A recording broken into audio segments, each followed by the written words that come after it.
Doing good, sir. How are you? Well, this is Over the Shoulder. I'm Superintendent Don Killenbeck, and I get the privilege of talking with our Building Grounds Director, Rick Crofoot. So, Rick, can you tell us a little bit about yourself? I'm originally from St. Charles. I moved to Hemlock 1996. We won't hold that against you. No problem. I was a bulldog. I'm still a dog. I'm a Right, husky. right. I started working here in 2007. I love it.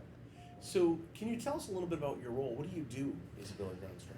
I supervise basically underneath 5 different buildings in district. We go through, we maintain the heating units, the carpets, the roofs. If it's broken, we fix it. Okay. So, we have a 25, excuse me, we have a quarter of a million square feet under roof.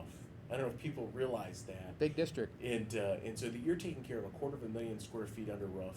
And then our campus, as far as mowing and taking care and maintaining, is about 40 acres. 40 acres of grass. There's about 30 some of farm field. Plus, we have the areas around the buildings that the custodians take care of. And so, over 70 plus acres Yes. is our campus.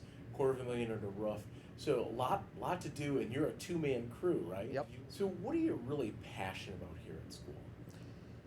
Passionate about doing the job right, doing it safely, efficiently, and I really like working here. It's a good place.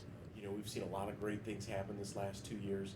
One of the things we've been working on is a energy project with Schneider Electric, and where we've amortized our energy savings over the next 20 years. So they've come in, they've worked with you, they've audited all of our facilities, and figured out, hey, we're going to spend $5 million over 20 years in energy, electric, gas, and water. And if we do some specific projects, we could take that savings and put it towards the project. So it doesn't hit our budget, it doesn't hit taxpayers. So what are some of the things that you've been a part of getting done this last year? We converted buildings to LED lights, which is a drastic savings in the long run. I mean, they showed us, and everyone knows LED is a good savings. We went through, had the building automation system, getting that upgraded so you don't use as much heat in the winter, much cooling in the summers.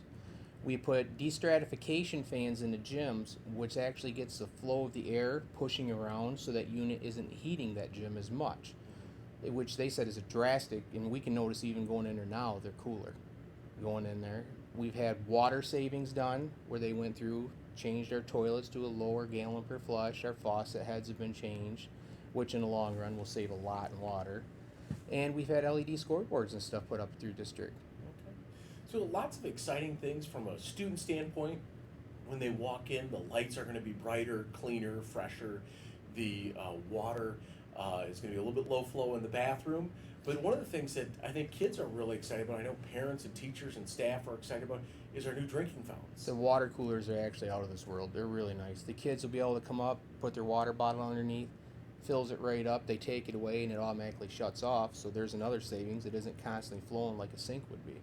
But, I mean, we have them throughout district. The high school has them down every main hallway in the student center. The Ling, I believe we have 3 there. I mean, they are just really great. Kids are going to like them. That's awesome. So and it kind of fits into our reduce, reuse, recycle. Yep. We're going to use less water bottles because kids can fill them up right there, and it actually keeps track of it. It has a little meter. It's got a count on it, too. Yep. So, we've done a lot of great things, but there's still some other things I know that you have concerns about moving forward, that we've got needs that we have to address. What are some things that you see that we're going to have to address in the near future? We have an older, aging structures on our sites here. We have roofs that really need to be addressed. They're getting to the point now they're past their life expectancy. The sun rot, the age of them, they're starting to crack and leak. We have to constantly repair them. We also have HVAC units at the Ling Elementary, which are 20 years old.